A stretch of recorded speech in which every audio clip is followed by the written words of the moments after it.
Hello and नमस्कार, मैं हूं प्रशांत और ये है आपकी इकोनॉमी का लेक्चर नंबर 12 जिसमें हम करेंगे कंज्यूमर इक्विलिब्रियम यूटिलिटी एनालिसिस। देखिए दोस्तों, यूटिलिटी एनालिसिस क्या होता है? सिंपल सीधी भाषा में बात करें, आप बाजार में जाते कोई भी कमोडिटी खरीदते हैं तो उसको कमोडिटी को खरीदने का एक रीज़न होता है, क्योंकि वो कमोडिटी आपको एक सेटिस्फेक्शन देती है।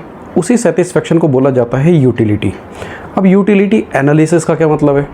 यूटिलिटी एनालिसिस का मतलब है ये समझना कि किसी भी इंसान को किसी कमोडिटी का कंजम्पशन किस लेवल तक करना चाहिए। देखिए, आप कितनी ही अच्छी से अच्छी चीज़ खरीद लीजिए, एक टाइम आता है जब आपका उस कमोडिटी से मन भरने लग जाता है। हम इस वीडियो के अंदर ये समझेंगे कि कब किस लेवल पर एक व्यक्ति का सेटिस्फेक्शन लेवल पूरा हो जाता है। तो इसके साथ साथ मैं आपको समझाने का प्रयत्न करूंगा कि हमारे जो दो बड़े इकोनॉमिस्ट थे, डॉक्टर मार्शल और डॉक्टर हिक्स, इन दोनों ने भी यूटिलिटी को अपने अपने तरीके से समझाने की कोशिश की है। डॉक्टर मार्शल कहते हैं कि जैसे बॉडी टेम्परेचर नापा जा सकता है, जैसे रूम टेम्परेचर नापा जा सकता है, जैसे आप कपड़े को मीटर में नापते हैं, लंबाई को लेंथ में नापते हैं, इस तरीके से यूटिलिटी को भी नापा जा सकता है। तो डॉक्टर हिक्स इसके उलट कहते हैं कि देखिए, आप किसी भी चीज को नहीं नाप सकते। आप चीनी को गुड़ से कैसे बेटर बता सकते हैं, ठीक है, आप चाय को कॉफी से बेटर कैसे बता सकते हैं। तो हम आज की इस वीडियो में डीपली समझेंगे यूटिलिटी एनालिसिस को।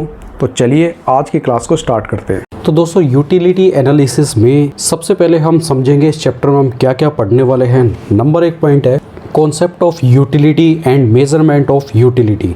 Number 2 total utility and marginal utility. Number 3 law of diminishing marginal utility. Number 4 पे हम पढ़ेंगे concept of consumer equilibrium. Number 5 पे हम पढ़ेंगे marginal utility analysis and consumer equilibrium. दो बातों पे होगी, पहला है 1 कमोडिटी केस पे और दूसरा है 2 कमोडिटी केस पर। फिर नंबर 6 पे हम पढ़ेंगे assumption and condition of consumer equilibrium और 7 पर हम पढ़ेंगे the basic limitation of utility analysis. दोस्तों, इस चैप्टर में हम पढ़ेंगे यूटिलिटी एनालिसिस और इसके नेक्स्ट जो चैप्टर आएगा उसका नाम है कंज्यूमर इक्विलिब्रियम इंडिफरेंस एनालिसिस। तो दोस्तों, ये सारे कॉन्सेप्ट को हम काफ़ी डीप से पढ़ेंगे। हर एक कॉन्सेप्ट पर आपकी एक सेपरेट क्लास होगी। तो आज के कॉन्सेप्ट का नाम है concept of utility and measurement of utility. Concept number 1 concept of utility and measurement of utility. देखिए दोस्तों, सबसे पहले हम यूटिलिटी का मतलब समझते हैं। यूटिलिटी का मतलब होता है सेटिस्फेक्शन। आप यूटिलिटी का दूसरा नाम ले सकते हैं सेटिस्फेक्शन। कोई भी चीज़ जो सेटिस्फेक्शन देगी उसी को डिमांड की जाएगी। इसीलिए यूटिलिटी पे एक अलग से चैप्टर बनाया गया है, क्योंकि ये डिमांड वाला जो आपका चैप्टर आएगा उसमें काफ़ी हद तक आपका हेल्प करेगा। इसकी डेफिनेशन का नाम पहले हम लिखेंगे definition. Utility refer to want satisfying power of a commodity. एक और डेफिनेशन लिख सकते हैं हम इस पे, utility refer to satisfaction derived from the consumption of a commodity. देखिए दोस्तों, संतुष्टि आपको किसी भी चीज़ से मिल सकती है, भले ही वो मॉनेटरी टर्म में हो या ना हो। दोस्तों, मान के चलिए आपको बहुत ज़ोर से प्यास लगी है और आपको पानी मिल जाए तो पानी आपकी प्यास को बुझा देगा, जिसे बोला जाता है पानी की यूटिलिटी। क्योंकि उसने आपकी प्यास बुझाई है, आपकी प्यास को सेटिस्फाई किया है, इसलिए पानी की अपनी यूटिलिटी होती है।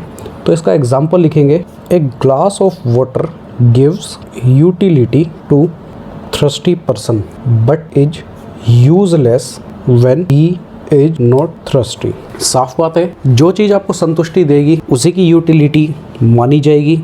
जो चीज़ आपको संतुष्टि नहीं देगी उसकी यूटिलिटी को प्रेफर्ड नहीं किया जाएगा। तो आपको यूटिलिटी की डेफिनेशन समझ में आ गई, आपको समझ में आ चुका है कि यूटिलिटी होती क्या है। अब हम बात करेंगे मेजरमेंट ऑफ यूटिलिटी। तो दोस्तों, बात आती है कि जब आपको प्यास लगती है आप पानी पी लेते हैं, ठीक है, आपका मन करता है चाय पीने का, आप चाय पी लेते हैं। जब आपका आइसक्रीम खाने का मन करता है आप आइसक्रीम खा लेते हैं। तो बात आती है कि जो आपको सेटिस्फेक्शन मिलता है किसी भी कमोडिटी से, क्या आप उस सेटिस्फेक्शन को कुछ यूनिट में एक्सप्रेस कर सकते हैं? तो दोस्तों, इस बात पर दो बहुत बड़े इकोनॉमिस्ट जिसका नाम है मार्शल और हिक्स, दोनों ने अपनी अपनी बात को व्यक्त किया है।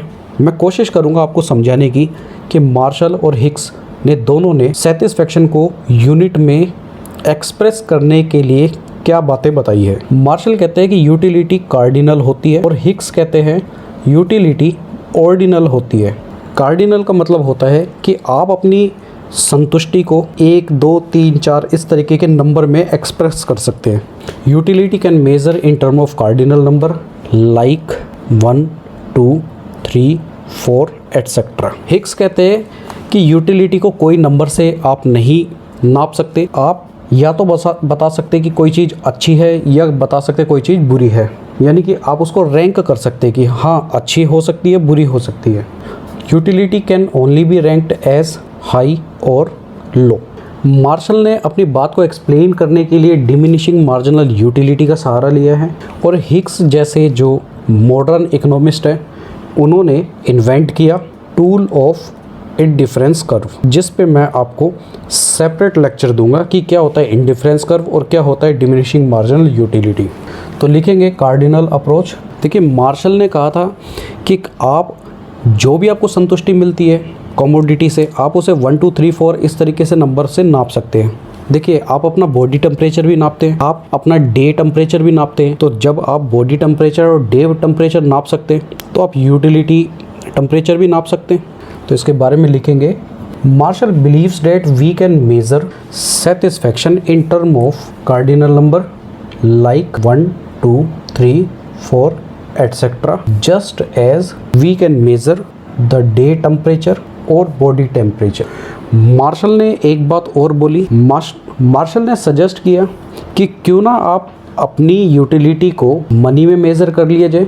Utility is to be measured cardinally in money terms. मतलब ये कि आपने किसी कमोडिटी को खरीदने के लिए 10 रुपये खर्चे हैं तो आपकी संतुष्टि 10 रुपये के बराबर होनी चाहिए।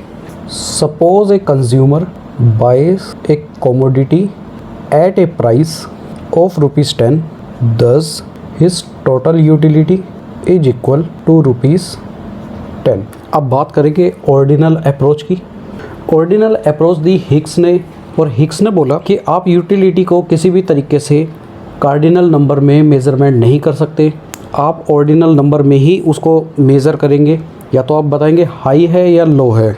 Higgs on the other hand believes that satisfaction can only be ranked as high और लो। देखिए हिग्स का कहने का मतलब ये था, देखिए मार्शल कहते थे कि 10 रुपये आप खर्चते हो तो आपको 10 रुपये की इक्वल सेटिस्फेक्शन मिलना चाहिए। हिग्स कहते हैं कि मान के चलिए आप कॉफ़ी पीने गए, उसकी कीमत 30 रुपये है, आपने चाय पी, उसकी कीमत 10 रुपये। अगर आपको 10 रुपये वाली चाय कॉफ़ी से ज़्यादा अच्छी लगी तो ऐसे में आप क्या करेंगे, तो कैसे आप एक्सप्रेस करोगे अपनी संतुष्टि को कार्डिनल अप्रोच में। तो देखिए दोस्तों बात तो हिग्स सर की भी ठीक है। लिखेंगे a cup of tea gives you greater satisfaction than a cup of coffee, so utility can not be measured cardinally in money terms. तो दोस्तों उम्मीद करता हूँ कि आपको ये कॉन्सेप्ट काफ़ी अच्छे से समझ में आया। हमने कार्डिनल और ऑर्डिनल को काफ़ी डीपली समझा है। तो आज की क्लास में इतना ही करेंगे। नेक्स्ट क्लास में हम करेंगे total utility and marginal utility. दोस्तों खुश रहिए, पढ़ते रहिए, बढ़ते रहिए। मिलेंगे नेक्स्ट क्लास में। This is Prashant Kumar cyano.